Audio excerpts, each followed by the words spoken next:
لیکن لوگ مجھے بڑا سمجھتے ہیں۔ یہ برکت ہے اتباع رسول کی، یہ برکت ہے داڑھی کی۔ اور آپ دیکھیں داڑھی والا نوجوان بھی ہو نا، بڑا بندہ بیٹھا ہو سیٹ پہ تو کہتے ہیں آپ داڑھی آپ نے رکھی آپ بیٹھ جائیں، وہ بڑا کھڑا ہو جاتا ہے، چھوٹے کو بٹھا دیا جاتا ہے۔ یہ برکت ہے میرے رسول کی سنت کی۔ حضرات گرامی، اس کا مذاق اڑاتے ہیں لوگ۔ وہ کوئی شخص تھا، سائیکل پہ ہوگا یا موٹر سائیکل پہ ہوگا، چلتے چلتے سپیڈ تھی، آگے بریک نہ لگی تو کسی بندے سے ٹکر ہو گئی۔ تو اس بندے نے پتہ کیا کہا؟ اس نے کہا تمہیں شرم نہیں آتی؟ داڑھی تیرے منہ پہ ہے۔ اس نے کہا بھائی میرے منہ پہ داڑھی ہے، کوئی داڑھی بریک تو نہیں ہے، بریک تو نہیں ہے داڑھی، میں نے رسول اللہ کی سنت رکھی ہے۔ آج اس کا بھی مذاق اڑایا جا رہا ہے۔ اور جو دیندار ہے، اللہ اکبر، جب اللہ اور اللہ کے دین کو لوگوں نے کم تر سمجھا اس وقت لوگ زوال کا شکار ہو گئے، لوگوں پہ زوال آنا شروع ہو گیا۔ اللہ اکبر، میرے کریم آقا کا فرمان سن لیجئے۔ آپ فرمانے لگے، فرمایا جب میری امت کے اندر میری شریعت سے بغاوت کی جانے لگے گی، میری سنت کی خلاف ورزی ہونے لگے گی، فرمایا پھر میری امت پہ 3 عذاب اللہ کی طرف سے نازل ہو جائیں گے۔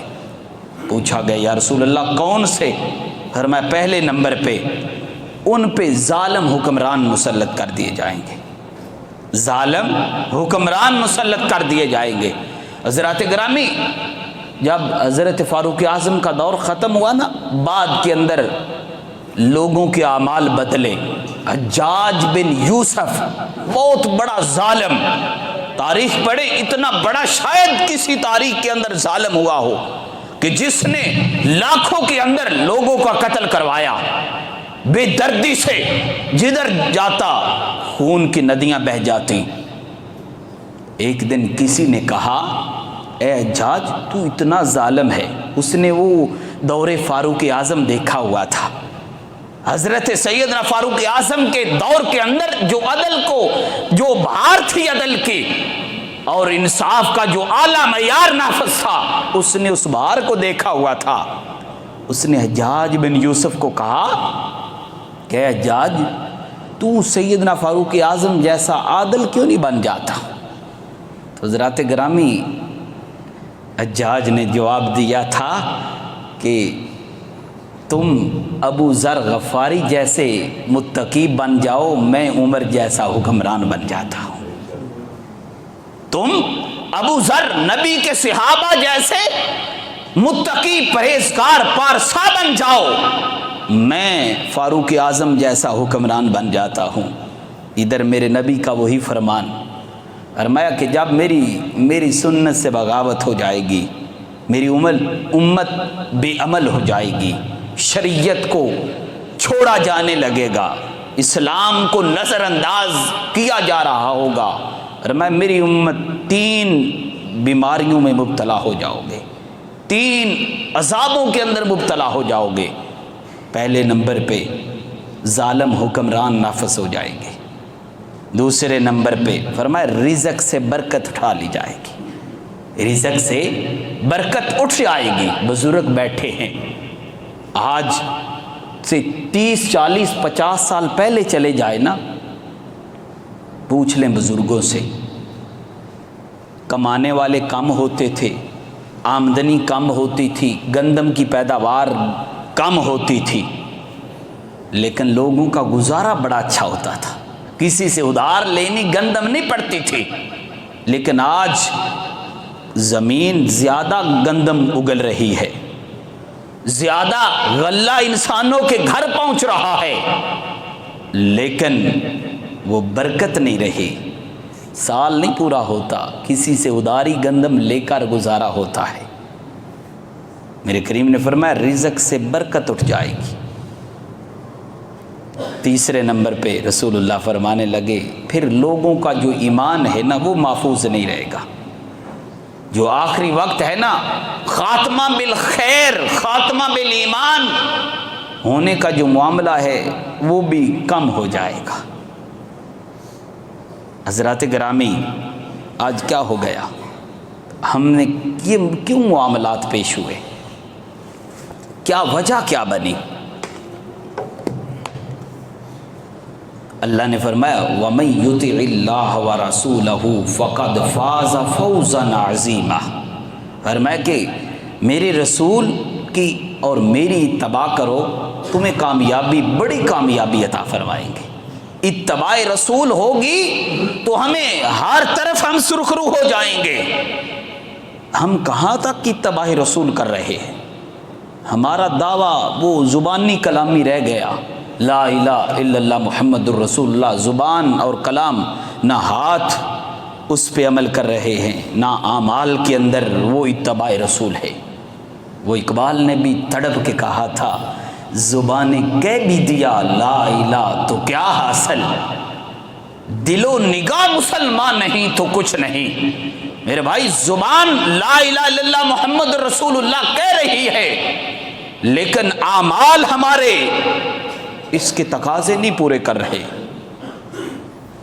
نبی کی اتباع ہمارے، دیکھ لیں کتنے اعمال ایسے ہیں ہماری زندگی کے اندر جو غیر شرعی ہے، ہم کر رہے ہیں۔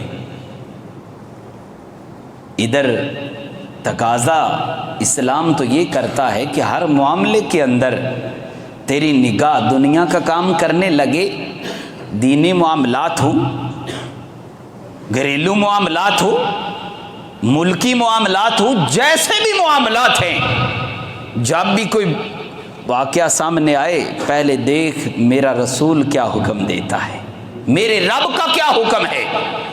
ادھر سامنے برادری آئی، خاندان آیا، ملک آیا، گھر کا معاملہ ہے، سارے معاملات سامنے آ گئے، ادھر شریعت نے حکم اور دیا، فرمایا سب چھوڑ شریعت پہ عمل کر۔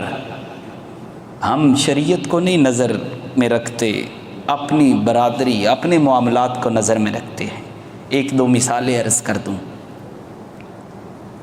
ہمارے اندر یہ جو مالواں نیا ہے، اس کا تو مجھے بعد کے اندر، یہ چند دن پہلے پتہ چلا۔ مجھے بتاؤ، مالواں نیا شریعت کہتی ہے؟ شریعت تو یہ کہتی ہے کہ نوح علیہ السلام اللہ کے نبی ہیں، ان کا بیٹا اگر نکل گیا، کشتی میں نہیں بیٹھا، غرق ہو گیا، اللہ نے منع کر دیا، محبوب اے میرے نبی یہ تیرا نہیں رہا، اب اسے جانے دے، جانے دے۔ قرآن کہتا ہے قیامت کے دن نوح علیہ السلام سے نہیں پوچھا جائے گا بتاؤ کہ تمہارا بیٹا تھا، تمہارا خون تھا، تم سے بے وفائی کر گیا، بتاؤ اس کا حساب دو۔ حضرت لوط علیہ السلام کی نبیہ ہے، اللہ کا نبی ہے، پیغمبر ہے لوط علیہ السلام کی بیوی نکلی، رب نے فرمایا جانے دے اسے، یہ کافر ہو گئی۔ قیامت کے دن حضرت لوط علیہ السلام سے نہیں پوچھا جائے گا، آپ کی بیوی کا حساب نہیں لیا جائے گا۔ شریعت کے اندر کوئی بتائے، چوری جو کرتا ہے، چور ہے ایک، اس نے چوری کی، اب کہا جائے نہیں اس کو بچا لیتے ہیں، چلو اس کے بھائی کا ہاتھ کاٹ دیتے ہیں، نہ، شریعت کہتی ہے ان النفس بالنفس والعین بالعین والاذن بالاذن والسن بالسن والجروح قصاص۔ قرآن پڑھیں، فرمایا جس نے چوری کی اب ہاتھ بھی اس کا کٹے گا۔ اگر کسی نے کسی کا کان کاٹا، کان کے بدلے کان، ہاتھ کے بدلے ہاتھ، دانت کے بدلے دانت، قتل کے بدلے قتل، قصاص ہے۔ باپ کرے چوری، بیٹے کو تختے پہ لٹا دیا جاتا ہے، نہیں، جو چوری کرے گا سزا اسے ہی ملے گی۔ اب مالواں جو نیا ہے، ایک چور ہے بندہ، آپ کو شک ہو گیا، آپ نے تسلی، قسم کا ہے قرآن شریعت کے اندر قسم لی جائے، لیکن قسم مجرم سے نہیں لیتے ہم کہتے ہیں ہمیں نہیں اس پہ یقین۔ اور تو مجرم پہ نہ یقین کر، تو فیصل بنا اپنے رب کو، تو جس قرآن کا قسم لے رہا ہے، جس رسول کی قسم لے رہا ہے، جس رب کی قسم لے رہا ہے، اس کے حوالے کر۔ ہم کہتے ہیں ہمیں نہیں اس پہ اعتبار، اس کی قسم کی، اس کا فلاں قبیلے کا جو بندہ ہے نا وہ قسم دے اس کی، دیکھ لیں شریعت کا، ادھر کہتے ہیں کہ جو چور ہے اس سے معاملہ کیا جائے، اس سے سارے معاملات ہوں جس پہ شک ہے آپ کو۔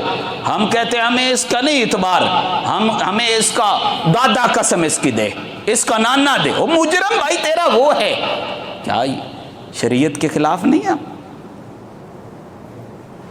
پھر آگے چلیے، شریعت کیا تقاضا کرتی ہے؟ وَمَن يُطِعِ اللَّهَ وَرَسُولَهُ فَقَدْ فَازَ فَوْزًا عَظِيمًا۔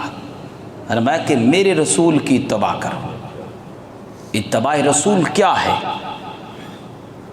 ادھر حضرت عبداللہ ابن عمر، ہم اعمال کے اندر میرا رسول سے بڑا کوئی نمازی نہیں تھا، ہم کتنے بڑے نمازی ہیں۔ میرے رسول سے بڑا کوئی صادق نہیں تھا، ہم کتنے بڑے صادق ہیں۔ میرے رسول سے بڑا کوئی امانت دار نہیں تھا، ہم کتنے بڑے امانت دار ہیں۔ میرا رسول سودی نظام کے خلاف جہاد کرتا رہا اور وعیدیں سناتا رہا، اور اتنی بڑی وعید سنائی میرے رسول نے۔ فرمایا جو بندہ فرمایا سودی کاروبار کرتا ہے، سودی معاملات کرتا ہے، سود لیتا دیتا ہے، فرمایا وہ اتنا بڑا مجرم ہے۔ نمازی بے نمازی کے بارے میں بڑی وعیدیں ہیں، جہنمی ہوگا، یہ ہوگا، وہ اس کی سزا ہوگی۔ لیکن سود، میں نے جب یہ سنا نا، میں پڑھا، میرے رونٹے کھڑے ہو گئے۔ میرے رسول نے کتنی بڑی وعید سودی کو سنائی، جو سودی کاروبار کرتا ہے، سود لیتا دیتا ہے، کتنی بڑی وعید ہے۔ فرمایا ایک بندہ ماں سے 40 مرتبہ زنا کرے، ماں، فرمایا اس سے بھی بڑا گناہ ہے سود لینا دینا، کتنی بڑی وعید ہے۔ ہم نہیں کرتے، میرے رسول کی اتباع کہاں کر رہے ہیں؟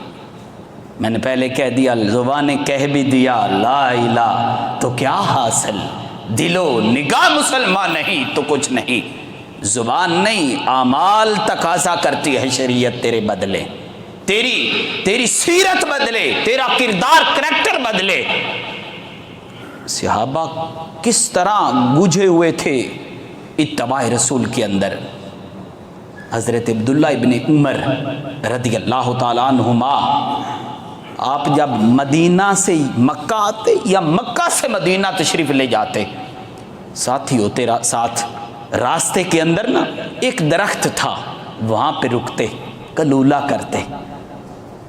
ایک دن ساتھیوں نے پوچھا، اے عبداللہ ابن عمر، ہر بار آتے ہو، مکہ سے مدینہ آؤ یا مدینہ سے مکہ تشریف لے جاؤ، اس درخت میں کے نیچے ہر بار رکتے ہو، وجہ کیا ہے؟ آپ نے کہا اور کوئی بھی وجہ نہیں، میرے مصطفیٰ اس درخت کے نیچے بیٹھا کرتے تھے، میرے رسول اس درخت کے نیچے بیٹھ کر کلولہ کرتے، میں یہ سنت سمجھ کے کرتا ہوں۔ ایک دن آپ گھر سے نکلے نا، کعبہ شریف کا سارا احاطہ، سارا سین کعبہ، وہ حدود حرم، ساری برکتوں والی، عزتوں والی، اللہ کا گھر سارے کا سارا برکتوں والا۔ گھر سے نکلتے سیدھا بلال حبشی کے گھر آتے، آ کر انہیں ساتھ لیتے، لے کر حرم سین کعبہ میں تشریف لے جاتے۔ عبداللہ ابن عمر کہتے، اے بلال، تو نے مصطفیٰ کا قرب زیادہ پایا ہے، مصطفیٰ کا قرب تو نے زیادہ حاصل کیا، میرے رسول کی جلوت و خلوت کو جاننے والا، اے بلال بتا جس مقام پہ مصطفیٰ سجدہ کرتے تھے مجھے بتا، میں اسی مقام پہ سجدہ کروں گا۔ اتباع رسول یہ تھی۔ ایک مرتبہ حضرت انس بن مالک، کھانا لایا گیا، شوربہ بنا ہے، اس کے اندر کدو کے ڈکرے ہیں، ٹکڑے ہیں، آپ چن چن کر نا کدو کے ٹکڑے کھا رہے ہیں۔ کسی نے پوچھا کہ انس بن مالک یہ کیا انداز، آپ سالن کے اندر ہاتھ ڈال کے کدو کے ٹکڑے کھا رہے ہو؟ آپ نے کہا یہ میرا طریقہ نہیں ہے، میں تو مصطفیٰ کی اتباع کر رہا ہوں، میں نے دیکھا تھا میرے نبی اسی طرح سالن سے کدو کے ٹکڑے اٹھا کر کھا رہے تھے۔ یہ اتباع رسول اعمال کے اندر، میرے رسول کے طریقے کے اندر۔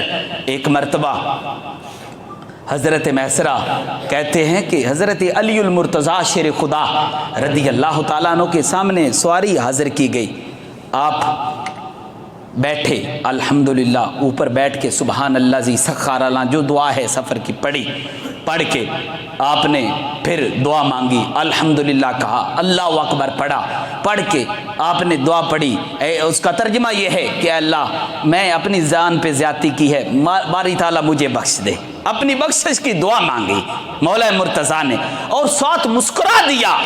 مسکرائے نا تو صحابہ نے پوچھا اے مولا مرتضیٰ مسکرانے، پہلے تو دعا سمجھ آ گئی، مسکرانا سمجھ نہیں آیا، کیوں مسکرائے؟ آپ نے فرمایا یہ میرا طریقہ نہیں، میرے مصطفیٰ کا طریقہ تھا، اور جب مصطفیٰ مسکرائے میں نے بھی سوال کیا تھا، اب میرے مسکرانے پہ تم نے سوال کیا تو میں نے بتا دیا کہ یہ میرے مصطفیٰ کا طریقہ ہے، میں تو اتباع رسول میں یہ کر رہا ہوں۔ پوچھا میں نے بھی عرض کیا تھا رسول اللہ سے، یا رسول اللہ آپ کیوں مسکرائے؟ تو میرے کریم آقا نے فرمایا کہ جب اے علی، جب بندہ اللہ کی بارگاہ میں معافی مانگتا ہے نا اپنے گناہوں کی، تو رب بڑا خوش ہوتا ہے، اللہ بڑا خوش ہوتا ہے۔ فرمایا اللہ کریم فرماتا ہے کہ میرا بندہ اب اس کو یہی ہے کہ میرے سوا کوئی اس کی بخشش نہیں کرے گا، اللہ خوش ہوتا ہے۔ تو حضرات گرامی، میرے رسول کے صحابہ اتباع رسول کے اندر کامل، آج ہمیں اتباع رسول کی ضرورت ہے۔ اب حضرت عبداللہ ابن عباس کہتے ہیں، آپ فرمانے لگے زمینی اور آسمانی آفتیں ایک ہی وجہ ہے کہ ہم نے اللہ رسول کی اطاعت کو ترک کر دیا، اطاعت الہی اطاعت رسول کو ترک کر دیا، ہم پہ زمینی آفتیں آسمانی آفتیں۔ بتاؤ کہیں سکون ہے؟ بندہ سارا دن کا تھکا ہوا گھر جاتا ہے نا، گھر پہنچتا ہے دروازے پہ آواز آ جاتی ہے گھر کے اندر ساس بہو لڑائی ہو رہی ہے، گھر جائے اگر بیوی کو کہے کچھ گھر اجڑتا ہے، ماں کو کچھ کہے تو دونوں جہاں اجڑ جاتے ہیں۔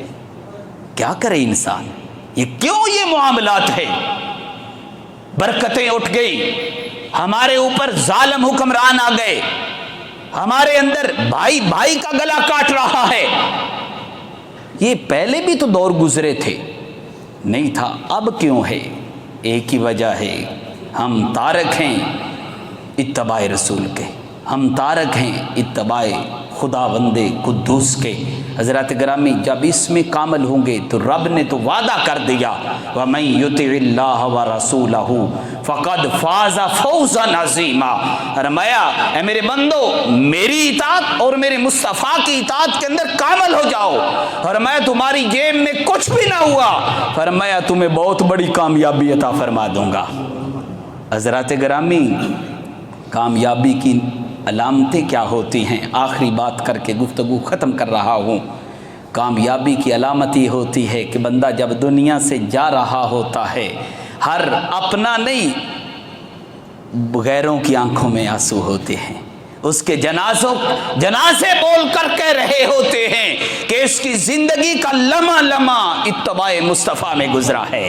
آج ہم سے ایک اللہ کے ولی جدا ہوئے، حضرت خواجہ حمید الدین سیالوی، نائب حضور شیخ الاسلام والمسلمین خواجہ محمد قمر الدین سیالوی، وہ گلستان سیال کا ایک پھول ہم سے جدا ہوا، 1 بجے ان کا جنازہ ہے، سرزمین سیال کم پڑ جائے گی، عاشقوں کا ہجوم زیادہ ہوگا۔ یہ کیا تھا؟ یہ ہے اتباع رسول کا فیض، یہ ہے اتباع خدا کا فیض، یہ اطاعت الہی کا فیض ہے۔ دنیا سے گئے، اب یہ فیس بک، الیکٹرانک میڈیا، سوشل میڈیا دیکھ لیں، ہر بندے نے ڈی پی کے اندر حضور امیر شریعت حمید الدین سیالوی رحمۃ اللہ علیہ کی تصویر لگائی ہے۔ اس کا تعلق کیا ہے؟ کوئی رشتہ داری نہیں ہے، کوئی ان سے خاندانی تعلق نہیں ہے، کوئی برادری کا تعلق نہیں ہے، وجہ یہ ہے کہ ان کی ساری زندگی اتباع رسول میں گزری۔ تو اللہ نے عزت یہ دی، میں نے پہلے حدیث کا حوالہ دے دیا، فرمایا کہ جب اتباع رسول کرنے والا دنیا سے جاتا ہے نا، اللہ کریم اسے عزتوں سے نوازتا ہے، نیک لوگوں کے دلوں میں ان کی محبت ڈال دی جاتی ہے۔ حضرات گرامی، اللہ کریم ہمیں کامل اتباع رسول عطا فرمائے، آمین۔ وما علینا الا البلاغ المبین۔